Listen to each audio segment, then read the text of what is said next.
Hello' বন্ধুসকল, আজি নতুন এটা ভিডিঅ' লৈ আপোনালোকৰ মাজলৈ আহিছোঁ। বোলো কিমানো ফৰ্মেলডিহাইড দিয়া চালানী মাছ খাম ন, ঘৰতে সেয়ে মাছ ধৰিলোঁ। এয়া অলপ মাছ আছে যদিও আমি এইবোৰ ডাঙৰ মাছবোৰ ইমান খোৱা নহয়, সেইখিনি মেলি দিয়াই হৈছে।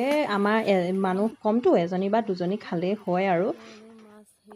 ঘৰৰে পুঠি খলিহনাকেইটা বাৰু কিমান সোৱাদ নহয় জানো, সেয়া ঘৰত থকা মানুহে, খোৱা মানুহেহে জানিব।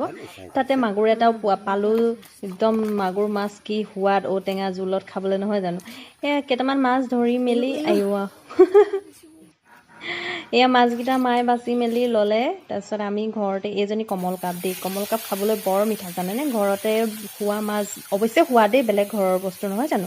এজনী একদম হালধীয়া কাৱৈ, একদম কি যে সোৱাদ, তাৰমানে এই আহিন কাতিমহীয়া মাছখিনি খাই বৰ সোৱাদ লাগিলে। পুনৰ নতুন ভিডিঅ' চাই থাকিবলৈ ছাবস্ক্ৰাইব কৰি ল'ব। Bye bye.